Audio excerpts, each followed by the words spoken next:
Good morning students. Class 10th के लिए जो हम चैप्टर कर रहे थे वो हमारे लास्ट वाले वीडियो में था थर्ड चैप्टर। ठीक है, थर्ड चैप्टर जो बहुपद हमने किया था। बहुपद में हमने विविध प्रश्नमाला के सवाल किए थे, जिसमें मैंने लास्ट वीडियो में आपको बताया था क्वेश्चन नंबर 21।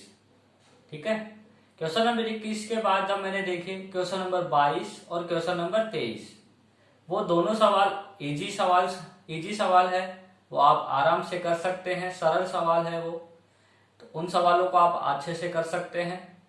तो उन सवालों के बाद हमारे पास अभी एक्सरसाइज जो विविध की है वो खत्म हो चुकी है। तो इसका मतलब ये हुआ कि हमारा चैप्टर नंबर 3 खत्म हो चुका है। अब हम पढ़ने जा रहे हैं चैप्टर नंबर 5। चैप्टर नंबर 5 जो है उसका नाम है हमारे पास समांतर श्रेणी। समांतर श्रेणी आपने नाम, ये समांतर श्रेणी नाम क्या है क्या, कौन सी श्रेणी होती है जिसे हम समांतर श्रेणी बोलते हैं, वो सभी चीजें हम यहाँ पे देखेंगे। श्रेणी होगी क्या, इसे भी हम देखेंगे। तो देखिए, श्रेणी मतलब सीरीज। अगर श्रेणी को अगर इंग्लिश में बोलता हूं तो उसका नाम होता है सीरीज। श्रेणी जो वर्ड है इसको देखें तो ये क्या है, सीरीज है इंग्लिश में। और सीरीज का मतलब एक श्रृंखला। श्रृंखला बोले तो श्रृंखला मतलब कि जैसे मान लीजिए हमने संख्याएं ली, हम यहाँ पर जो श्रृंखला देखेंगे वो किसकी देखेंगे, संख्याओं की श्रृंखला देखेंगे। ठीक है, श्रृंखला किसकी, संख्याओं की। कौन सी संख्याओं की, तो संख्याएं जो है हमारे पास वो किसी भी प्रकार की संख्याएं हो सकती है, क्योंकि आपने 10th क्लास में देखा है कि आपके पास, अब आप 10th क्लास तक पहुंच चुके हैं तो आपको संख्याओं के बारे में कुछ मालूम होगा। जैसे हमारे पास कितने प्रकार की संख्याएं होती है ये आपको सभी को ध्यान होगा। जैसे हम पढ़ते हैं प्राकृत संख्याएं जो 1 2 3 4 5 6 से स्टार्ट होती है, मतलब जो नॉर्मल हम गिनती बोलते हैं वो प्राकृत संख्याएं। उसके बाद हमने देखा था पूर्ण संख्याएं थी, फिर हमने सीखा था पूर्णांक संख्याएं, फिर हमने देखा था परिमेय संख्याओं को, फिर उसके बाद हमने सीखा था अपरिमेय संख्याओं को। ठीक है, परिमेय संख्याएं, अपरिमेय संख्याएं, पूर्णांक और प्राकृत। तो हम यहाँ भी उन्हीं सभी संख्याओं की श्रेणी, जिसे या सीरीज कह दीजिए या श्रृंखला कह दीजिए, तो किनकी श्रृंखला, संख्याओं की कोई सीरीज हो या श्रेणी हो। संख्याओं की किस तरीके से, जैसे हम नॉर्मल तरीके से संख्याएं जानते हैं तो हम संख्याओं को लिखते हैं इस तरीके से। अगर नॉर्मल पूछा जाए तो ये हमारी एक संख्याएं हैं, 1 2 3 4, ऐसे 5 6 7 8, ऐसे इस तरीके से आगे बढ़ते जाएं। तो अगर देखें तो श्रृंखला अगर देखें या श्रेणी देखें तो इन संख्याओं के बीच में कुछ ना कुछ रिलेशन है। रिलेशन मतलब कि जैसे अगर एक के बाद अगर बोले कि 2 कब आएगा, अगर आपसे कोई पूछे कि 1 आ गया, 1 के बाद 2 कब आएगा, तो 1 के बाद 2 जब आएगा जब हम 1 में 1 जोड़ देंगे। 2 के बाद 3 कब, जब 2 में हम 1 जोड़ देंगे। 3 के बाद 1 जोड़ देंगे तो 4, 4 के बाद फिर से 1 जोड़ देंगे तो 5, 5 के बाद फिर से 1 जोड़ देंगे तो 6।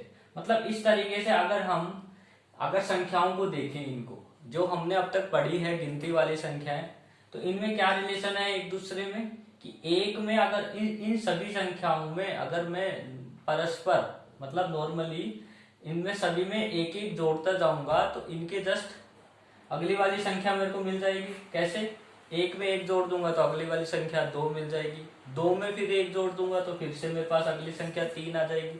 तो इस तरीके से अगर मैं इस सीरीज को देखूं तो इन सभी के बीच में क्या है कि 1 का अंतर है। 1 का अंतर मतलब कि इन सभी संख्याओं में अगर मैं एक एक जोड़ता जाऊंगा तो इनके जस्ट अगली संख्या हमें मिलती जाएगी।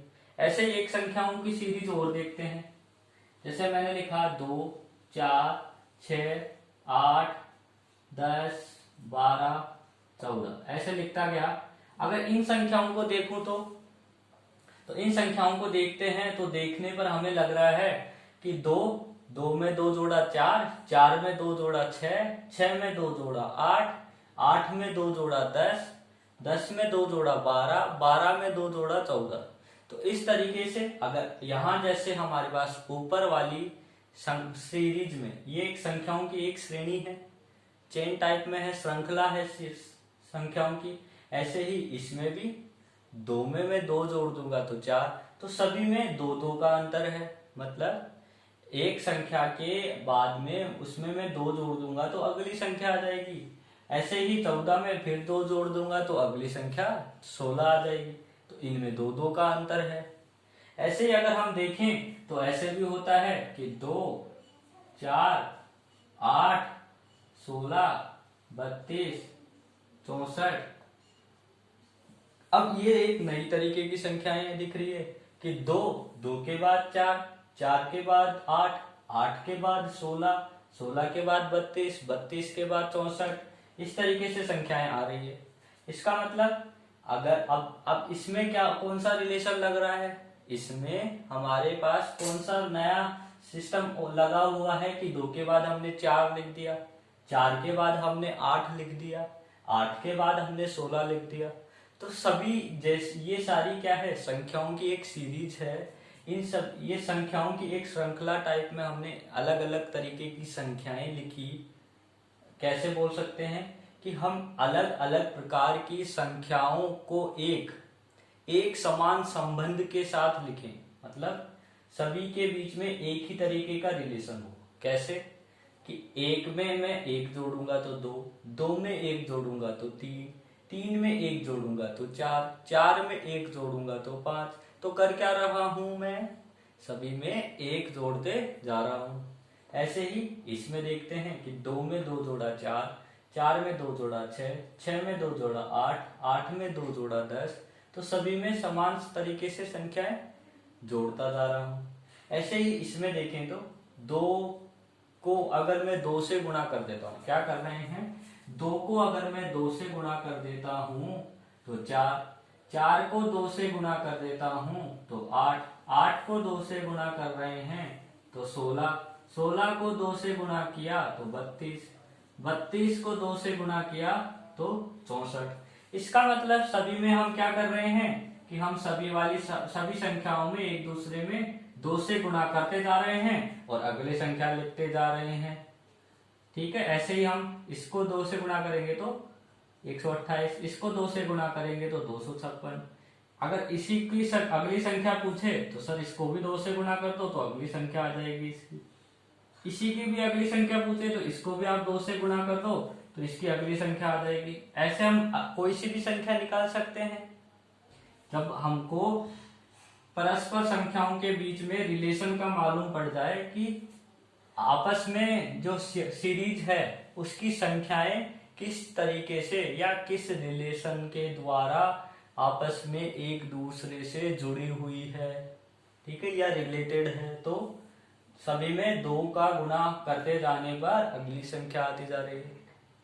ठीक है, तो इस तरीके की अलग अलग प्रकार की संख्याओं की सीरीज या श्रेणियां होती है हमारे पास। ठीक है, तो ऐसी ही प्रकार की श्रेणियों में हम आज पढ़ने जा रहे हैं समांतर श्रेणी। तो समांतर श्रेणी में जो संख्याएं होती है उनके बीच में एक फिक्स रिलेशन होता है। मतलब जो भी प्रकार की सीरीज आएगी, जैसे हमारे पास ये जो सीरीज आई है संख्याओं की 1, 2, 3, 4, मतलब इस तरीके की ये जो हमने सीरीज लिखी, अलग अलग प्रकार की संख्याएं लिखी, ऐसी हमारे पास अलग अलग प्रकार की संख्याएं आएगी, लेकिन उनमें सभी में एक जैसा रिलेशन होगा।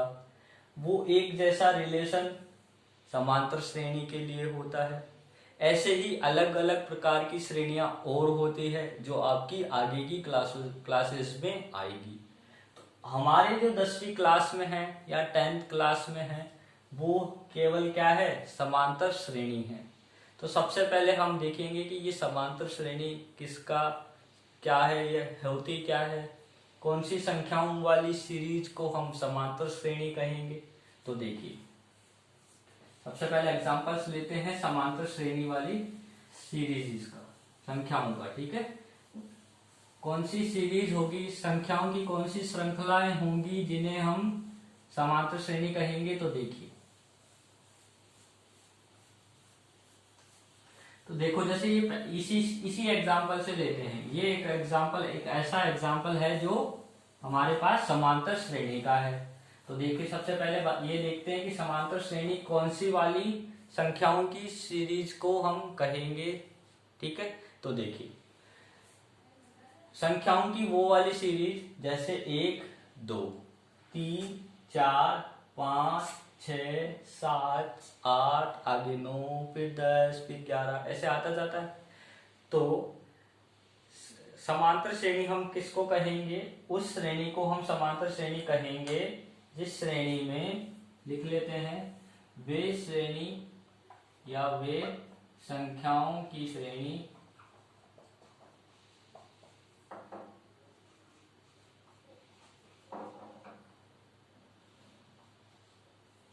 ठीक है, समांतर श्रेणी बोलिए या श्रेणी, एक ही बात है। वे संख्याओं की श्रेणी जिनमें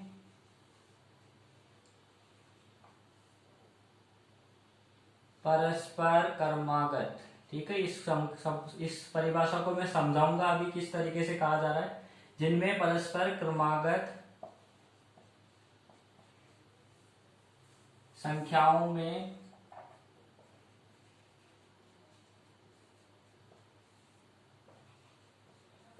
समान अंतर, क्या हो, परस्पर क्रमागत संख्याओं में समान अंतर, इन दो वर्ड से, समान और अंतर, इन दोनों वर्ड से ही हमारा वर्ड बना है समांतर। ठीक है, हिंदी में अगर इस समान प्लस अंतर मतलब समान और अंतर का संधि करें, ये दो संख्याएं, सॉरी, दो शब्द है हमारे पास, समान और अंतर, इन दोनों का अगर मैं संधि करता हूं तो समांतर। ठीक है, ये समांतर इसी नाम से बना है। संख्याओं में समान अंतर हो तो वह श्रेणी समांतर श्रेणी कहलाती है। क्या बोलेंगे उसे, तो उस श्रेणी को हम समांतर श्रेणी कहेंगे।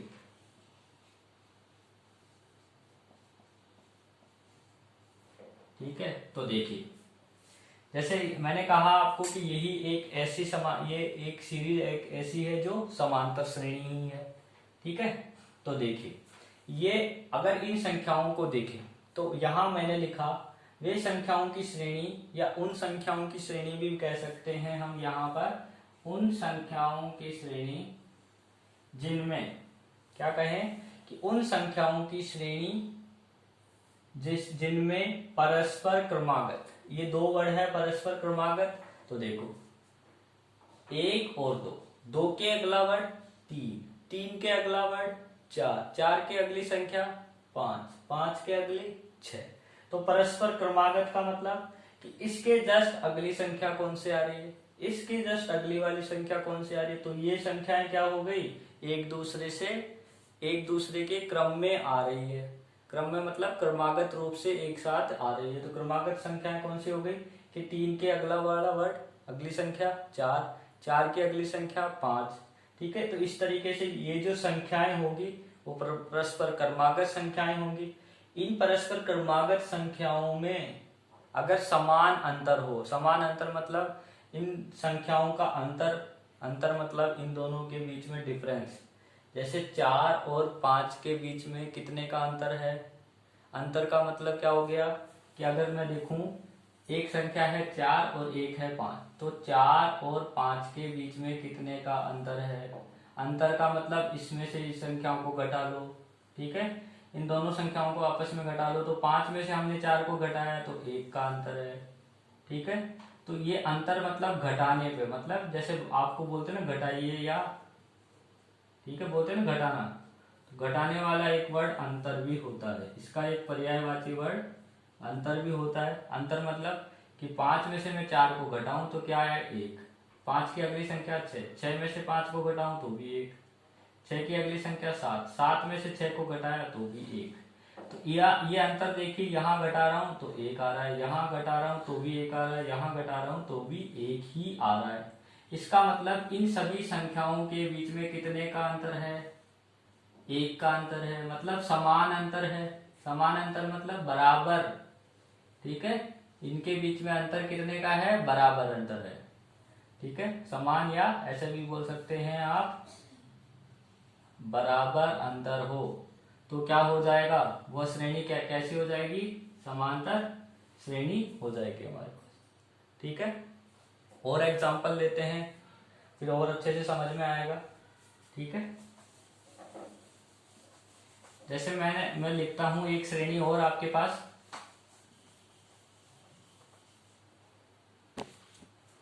मैंने लिखा 2, 4, 6, 8, 10, 12, 14, 16। अगर इन संख्याओं में देखें,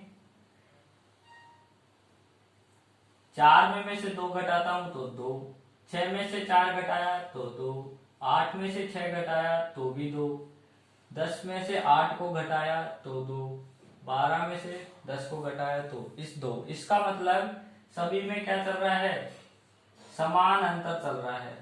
क्या अंतर हो रहा है? सभी का अंतर क्या आ रहा है? समान आ रहा है या बराबर आ रहा है, ठीक है। तो ये भी श्रेणी क्या हो जाएगी? समांतर श्रेणी, ठीक है। तो आपको समझ में आ गया होगा समांतर श्रेणी किसे कहेंगे। कि हम क्या करेंगे, कोई भी हमें श्रेणी दे दे, उस श्रेणी के परस्पर क्रमागत संख्याओं के अंतर को देखेंगे कि 4 में से 2 को घटा रहा हूं, क्या आ रहा है? 2 आ रहा है। 6 में से 4 को घटा रहा हूं, क्या आ रहा है? 2 आ रहा है। फिर से 8 में से 6 को घटाएं तो 2, 10 में से 8 को घटाया तो 2। इसका मतलब सभी में अंतर कितना आ रहा है? एक जैसा आ रहा है, समान अंतर आ रहा है या बराबर अंतर आ रहा है। तो जिस भी संख्याओं की श्रेणी में परस्पर क्रमागत संख्याएं, क्रमागत क्यों कह रहे हैं? ऐसे नहीं देखना है कि 2 में से हमने 6 को घटा दिया, ठीक है।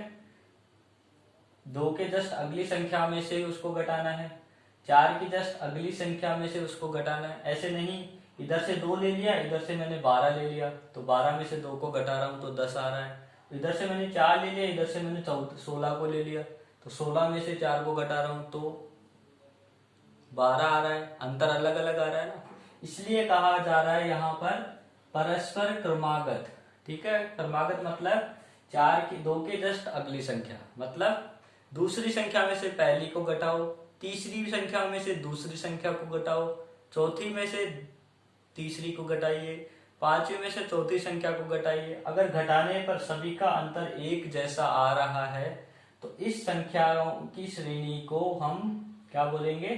समांतर श्रेणी, ठीक है। समझ में आ गया होगा। तो देखिए अब समांतर श्रेणी के हम रूल्स देखते हैं, कौन कौन से नियम दिए गए हैं। समांतर श्रेणी में किस संख्या को क्या कहा जाता है, ये जो अंतर आया है इसको भी एक नाम दिया गया है, ठीक है। परिभाषा आपको याद करने की जरूरत नहीं है, केवल मैंने समझाने के लिए आपको बताया है कि समांतर श्रेणी हम किसको कहेंगे, ठीक है। अब हम अलग अलग संख्याओं की श्रेणियों से हम देखते हैं कि किस संख्या को, मतलब समांतर श्रेणी के किन संख्याओं को कौन सी संख्या कहा जाता है। देखिए जैसे अभी समझ में आएगा आपको अच्छे से जब एग्जांपल लेंगे।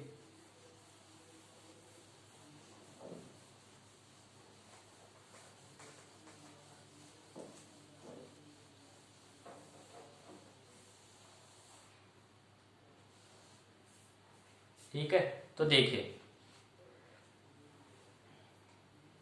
समांतर श्रेणी को, ठीक है। जैसे मैंने मान लिया एक श्रेणी ले ली, कौन सी श्रेणी ली? जैसे 3, 6, 9, 12, 15, 18, ऐसे एक श्रेणी है, ठीक है। ये एक 6 पदों वाली श्रेणी है। इसके जो पहली संख्या होती है, किसी भी श्रेणी की पहली संख्या, उसको क्या कहेंगे? उसे कहेंगे हम समांतर श्रेणी का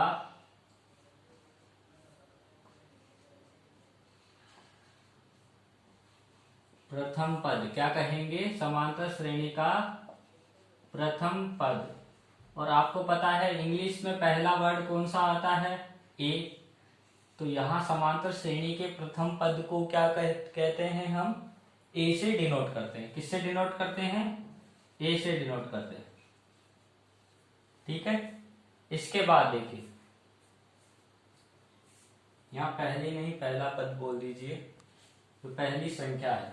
ठीक है, किसी भी समांतर श्रेणी की जो पहली संख्या है उसे हम समांतर श्रेणी का प्रथम पद कहते हैं।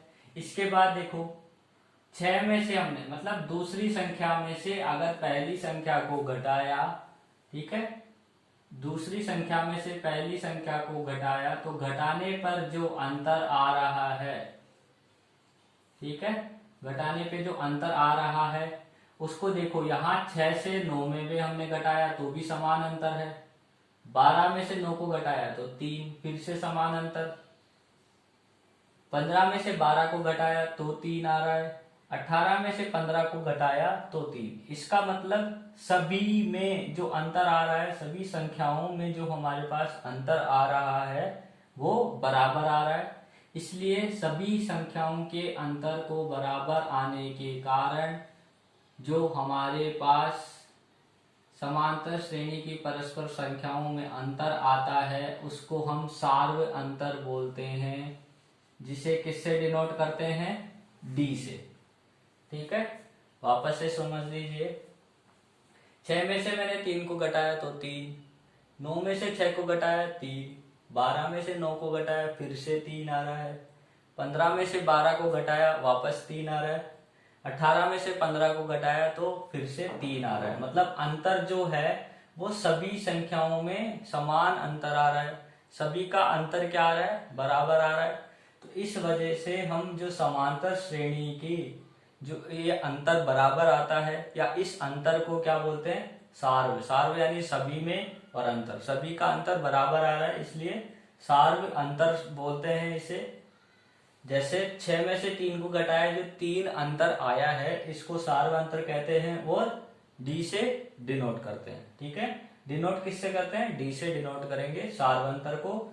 समांतर श्रेणी के प्रथम पद को ए से डिनोट करते हैं। प्रथम पद कौन सा होगा, जैसे ये एक अगर ये एक हमारे पास समांतर श्रेणी है तो इसका पहला पद क्या है, पहली संख्या क्या है, 3। तो इस 3 को हम क्या बोलेंगे, समांतर श्रेणी का प्रथम पद है जो ए से डिनोट करते हैं इसको। 6 में से 3 को घटाया जो 3 आया है ना अंतर, उस अंतर को हम क्या बोलते हैं, समांतर श्रेणी में सार्व अंतर। और उससे किससे डिनोट करते हैं, डी से। ठीक है, तो हमने 2 चीजें देखी, प्रथम पद को हम ए से बोलेंगे और सार्व अंतर को डी से बोलेंगे। ठीक है, इसका मतलब अगर आपको अलग अलग प्रकार की मैं श्रेणियां दे दूं, समांतर श्रेणी, अलग अलग एग्जाम्पल ले लें हम समांतर श्रेणियों के, तो उनमें आप निकाल के बता सकते हो कि प्रथम पद कौन सा है और इसका सार्व अंतर क्या है। ठीक है, जैसे एक सवाल तो मैं आपके सामने करता हूं और एक आप करेंगे। तो देखो पहले तो मैं समझा देता हूं आपको कि किसी भी समांतर श्रेणी में प्रथम पद कैसे निकालेंगे और समांतर उसका सार्व अंतर हम किस प्रकार से निकालेंगे।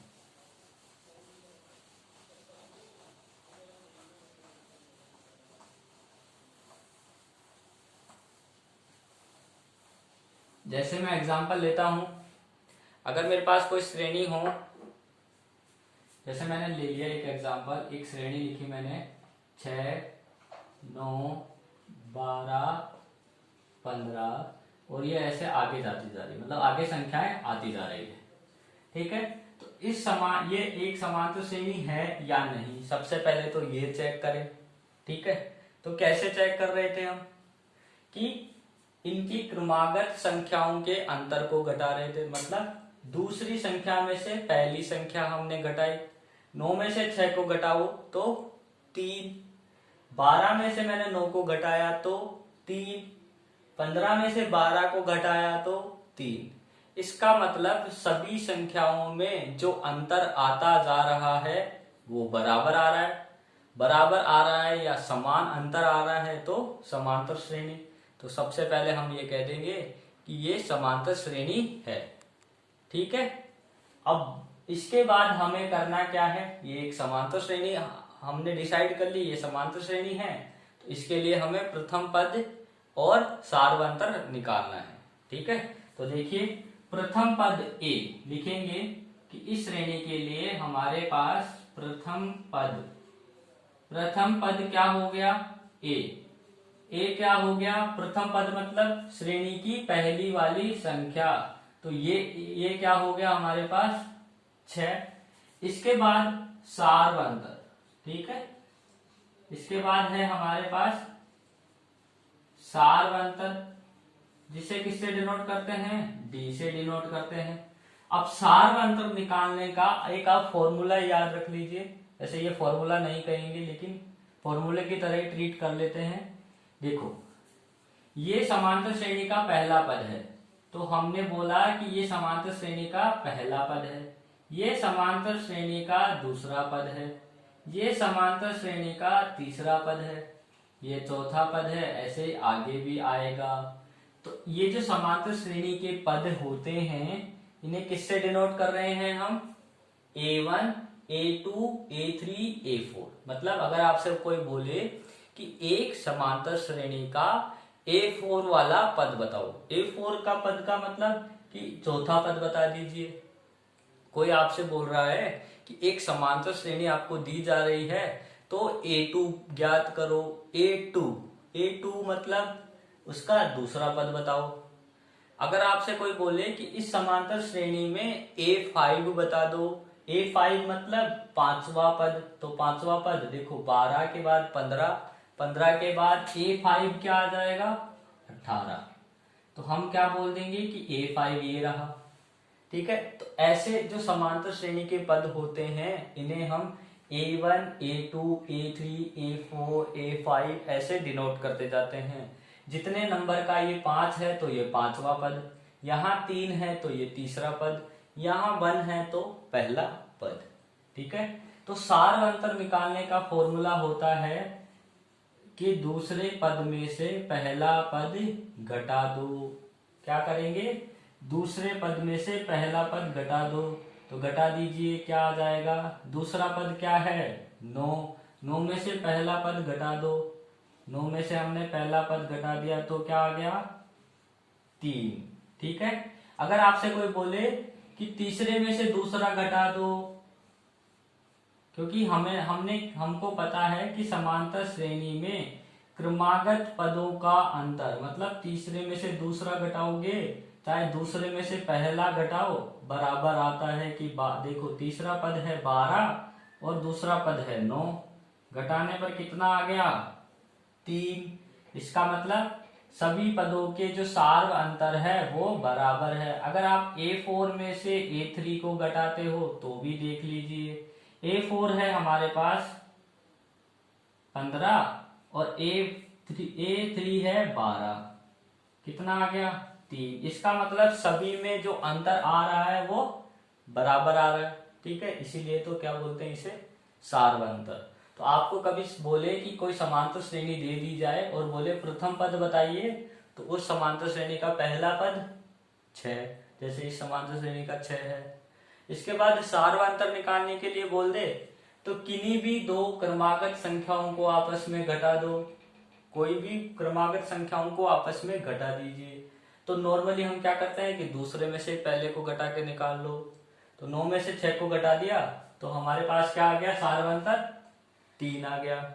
ठीक है, तो सभी में देख लो 3 ही आएगा क्योंकि सब नाम ही क्या है समांतर, समान अंतर, मतलब सभी में अंतर बराबर आएगा। ठीक है, और एग्जाम्पल ले। ठीक है, तो ये तो समझ में आ गया होगा कि सार्वंतर और हमारे पास प्रथम पद निकालने के लिए बोले तो हम निकाल के बता सकते हैं। एक एग्जाम्पल और लेते हैं। ठीक है, तो देखिए एग्जाम्पल हमने लिया -7 -9 -11 -13 -15। ठीक है, अब इसके बाद पहला पद कोई पूछे कि ए बता दो प्रथम पद बताइए समांतर श्रेणी का, तो वो हो जाएगा ये वाला पहला पद। तो ये आ गया -7। अगर आपको कोई बोल दे सार्वंतर बता दीजिए, सार्वंतर डी निकालने के लिए कोई बोल दे तो हम डी कैसे निकालेंगे वो भी बता दो। कि दूसरे पद में से पहला पद घटा दो। तो दूसरा पद है -9। देखो दूसरा पद क्या है -9 और पहला पद है -7। तो दूसरे पद में से पहला पद घटा दो। देखो घटा दिया हमने पहला पद, ये तो था A2, ये क्या है A2 है, ये क्या है A1 है।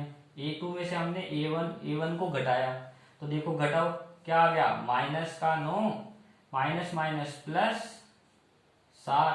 तो 9 में से 7 को घटाया तो -2। तो सार्वंतर D क्या आ गया -2। ठीक है, तो एक चीज और देखते हैं हम क्या। तो D देखो हमारे पास इस वाले सवाल में 3 आया था +3, इसमें D क्या आया है -2। अब एक श्रेणी और लेते हैं हम, उसमें क्या आ रहा है। ठीक है, एक श्रेणी मैंने ली 2 2 2 2, ये एक श्रेणी है, मान लीजिए समांतर श्रेणी। क्या ये समांतर श्रेणी है या नहीं ये भी देखना जरूरी है। तो पहला पद तो ये 2 हो गया। तो कोई इसमें बोले आपको कि A बता दो, तो A तो हो गया 2। क्या D हम इसमें निकाल पा रहे हैं, सार्वंतर निकाल पा रहे हैं क्या। तो देखो दूसरे पद में से पहले को घटाया तो 2 में से 2 को घटाया 0। तीसरा भी 2 है, 2 में से फिर 2 को घटाया तो 0, 2 में से फिर 2 को घटाया तो 0। मतलब हर बार अंतर क्या आ रहा है 0 आ रहा है। तो प्रथम पद क्या आ गया, प्रथम पद 2, सार्वंतर 2 में से 2 को घटा दो 0। तो सभी में अंतर 0 आ रहा है, 0 तो आ रहा है, मतलब बराबर आ रहा है सभी में अंतर। ऐसा तो नहीं है ना किसी में 0 आ रहा है, किसी में 1 आ रहा है तो किसी में 2 आ रहा है। सभी में अंतर बराबर ही आ रहा है, वो भी 0 आ रहा है। इसका मतलब D जो है, D मतलब सार्वंतर वाला जो D, वो क्या आएगा, वो 0 भी आ सकता है, वो हमारे पास माइनस में भी आ सकता है, D हमारे पास प्लस में भी आ सकता है। इसका मतलब जो D है, सार्वंतर जो D है हमारे पास, वो कोई सी भी संख्या आ सकती है, कोई भी संख्या आ सकती है। ठीक है, D का मान हमारे पास 0 प्लस और माइनस तीनों तरीके की संख्याएं हो सकती है। ठीक है, D जो है सार्वंतर वाली, वो हमारे पास तीनों प्रकार की संख्याएं हो सकती है। ठीक है, तो आपने यहाँ पे देखा आज कि प्रथम पद क्या है, सार्वंतर क्या है। ठीक है, A वाली संख्याएं कौन सी है।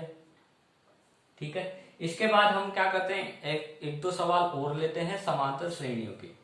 क्या D का मान 0 भी हो गया, प्लस भी हो गया, माइनस भी हो गया। क्या D का मान कोई बटे में हो सकता है क्या, तो वो भी देखते हैं। ठीक है, मिटाते हैं, एग्जाम्पल और लेते हैं।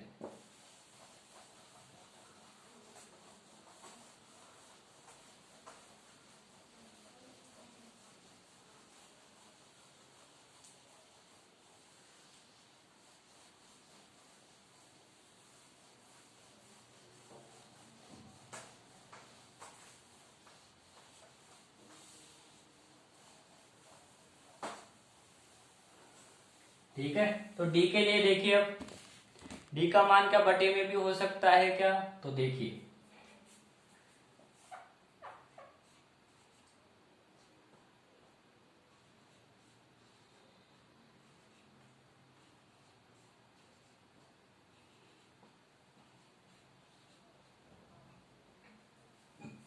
ये एक श्रेणी है, क्या ये समांतर श्रेणी है, सबसे पहले तो ये चेक करना जरूरी है। तो इसके दूसरे पद में से पहले वाले को घटा लो। तो 1 में से हमने 1/2 को घटाया, क्या आ गया, 1 में से आधे को घटाया तो आधा आ गया। ऐसे ही इस वाले पद में से इसको घटा लो, तो 3/2 में से 1 को घटा लीजिए, क्या आ रहा है तो 3/2 में से हमने 1 को घटाया, तो एलसीएम आ गया 3 माइनस का 2 बराबर 1/2। मतलब यहां भी 1/2, यहां भी 1/2। इसका मतलब ये एक समांतर श्रेणी है, तो a का मान तो क्या आ गया 1/2। d हमने अभी अभी निकाल ही लिया कि दूसरे में से पहले पद को घटा दिया। इसका मतलब जो d है वो भिन्न संख्याएं भी हो सकती है। भिन्न मतलब बटे वाली संख्याएं। ठीक है, तो d क्या हो सकता है, बटे वाली संख्याएं भी हमारे पास हो सकती है। ठीक है, एक और करते हैं। ठीक है, तो देखिए समझ में आ गया d का बटे वाली संख्या वाला। एक एग्जांपल और लेते हैं।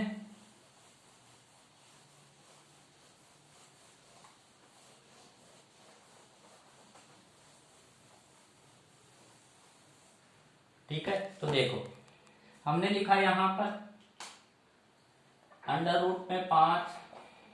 ठीक है, 2 √5, 3 √5, 4 √5, 5 √5। ठीक है, अब ये समांतर श्रेणी है या नहीं, तो घटा के देख लो कि दूसरे में से पहला पद को घटा लो। तो 2 √5 में से 1 √5 घटाया तो √5। ऐसे ही तीसरे में से दूसरी संख्या को घटा लो, तो 3 में से 2 √5 को घटा दिया तो √5। इसका मतलब जो हमारे पास संख्याएं हैं वो बराबर आ रही है।